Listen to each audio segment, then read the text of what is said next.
an amputation kit from the mid-1800s, an alchemy book from 1603, and a naval uniform once belonging to a local resident. Within the campuses of universities around the world lie amazing stories waiting to be told. I'm Dalton Ewer, and this is University Uncovered.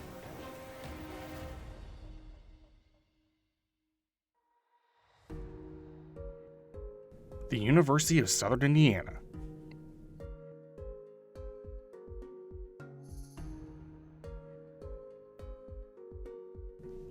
A small public college located just outside the city of Evansville, Indiana.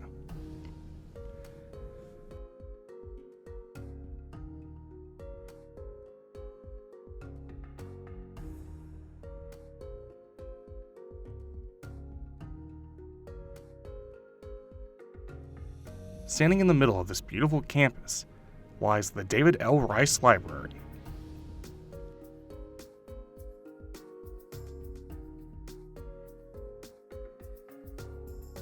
Located on the third floor is an area that houses the university's most intriguing items. The University Archives. Jennifer Green, the university archivist at USI for 17 years, has met with us to discuss the archive's most interesting items, the first of which, an amputation kit from the mid-1800s.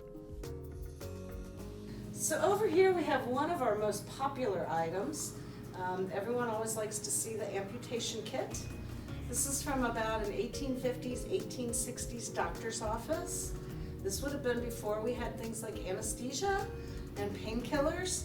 So you have a bone saw down here. That's what this would have been for. And then you would have had, or for tendons and nerves, and then for larger bones, you of course would have had the big solid blade. We've been wanting to get it tested to see if there's any actual blood on here, because there's some pretty weird stains. But so a doctor would have used this not only in his office, but doctors in this time period also would have traveled. So you'll see that it's in a wooden case. So then this would close up. You would be able to lock it and secure it, and then it could go in your travel bag as you traveled around to little different communities to do your surgeon. Next was an alchemy book from the year 1603. So this is another popular favorite with the students and the faculty. What we have here is an alchemy book that was printed in 1603, and this book is actually printed in 1603. This is not a facsimile of a 400-year-old book. It is a real 400-year-old book. In fact, if you think about it, it's almost twice the age of the United States of America. For those who don't know what alchemy is, it's basically the beginning of chemistry. This idea that you could take base metals and elements and turn them into gold or other elements. So it's full of magical charms and alchemical recipes that would help you to create whatever element it is you're trying to make at the time. This particular book is in Old Modern German, which is a language that's almost extinct in many ways. We don't really know where this book came from, but we do know that this book was in Chandler, Indiana in 1826. So we know that in 1814, 1824, a bunch of Germans were hanging out in the area. We call them the Harmonists. We know Father Rapp dabbled with alchemy in Germany, so we're pretty sure this book probably came to the area through the Harmonists, was either sold or left here when they left in 1824, because it would explain how such a precious volume ended up here in southwestern Indiana.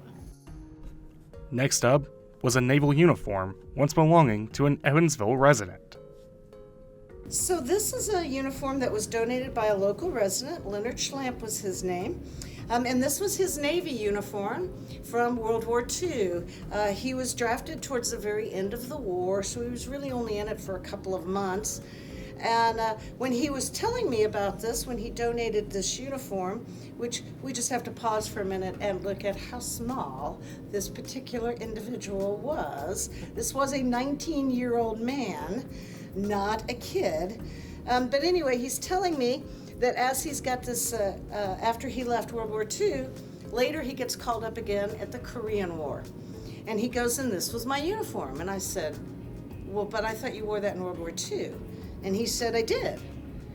I said, so when you went to Korea, you wore the same uniform? And he said, yeah. I said, they didn't even give you a new uniform, Leonard? And he said, well, the old one fit. And so there you go. So not the point. But anyway, you can see we have his complete, these are the blue uniform. We also have his whites, which was the summer uniform, and his gungudries, which is what you would have worn when you were working on the ship. He was in the Communications Corps. This is radio insignia. Again, you can just see how small this gentleman was. Right. And it definitely a different era. If you want to see more of the USI archives, then visit them on the 3rd floor of the David L. Rice Library on the University of Southern Indiana campus, or visit them online at usi.libguides.com/UASC/home. Until next time, I'm Dalton Yu, and this has been University Uncovered.